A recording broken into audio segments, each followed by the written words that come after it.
Nous commençons notre voyage à travers cette nouvelle série d'histoires avec le plus grand cimetière de Paris, celui du Père-Lachaise, qui compte de nombreux récits et légendes insolites.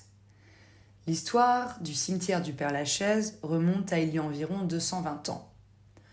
L'endroit doit son nom à un précédent occupant des lieux, un certain François d'Aix de la Chaise, un prêtre jésuite, confesseur du roi Louis XIV, qui y avait fait bâtir une petite propriété au XVIIe siècle.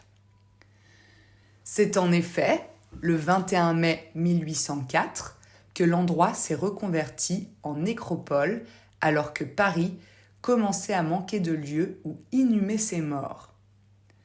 D'après les registres des inhumations, Adélaïde Paillard de Villeneuve est la première personne à y figurer.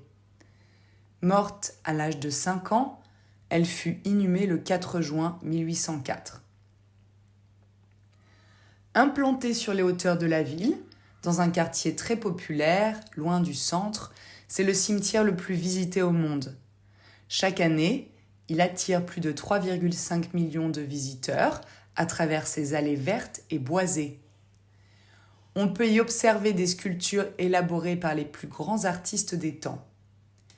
Y sont hébergées les plus grandes célébrités telles que Jean de La Fontaine, Molière, Jim Morrison, Edith Piaf, Oscar Wilde et Frédéric Chopin. Mais seulement son corps, car son cœur est conservé dans un flacon de cognac en Pologne. Mais laissez-moi vous raconter une des plus belles histoires d'amour de tous les temps protégées en ces lieux, celle d'Héloïse et d'Abélard, célèbre couple du Moyen-Âge qui repose au sein d'un mausolée. En effet, ce couple légendaire, séparé en son temps, fut réuni de nombreux siècles après en cet endroit sacré. Leur tombeau est reconnu comme le symbole même du romantisme triomphant à travers le temps.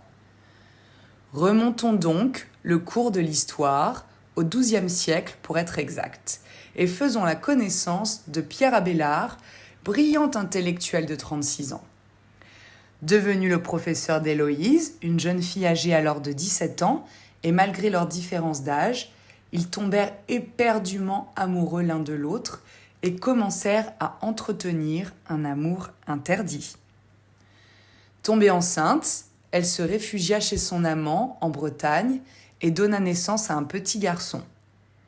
Ils se marièrent en secret, mais furent vite retrouvés par l'oncle d'Héloïse, qui leur fit payer très cher leur trahison. Abélard fut émasculé et envoyé au monastère, où il devint moine, et Héloïse fut forcée de rentrer au couvent, où elle devint abbesse. Jusqu'à la mort de Pierre, les amants ne cessèrent d'entretenir une correspondance. En 1142, lorsqu'il décéda, Héloïse transféra le corps de son mari à l'abbaye de Paraclet, en Champagne, où elle était abbesse. À sa mort, elle fut inhumée dans le tombeau avec lui. Selon la légende, il aurait ouvert les bras pour accueillir son épouse. Une véritable version de Roméo et Juliette, mais à Paris.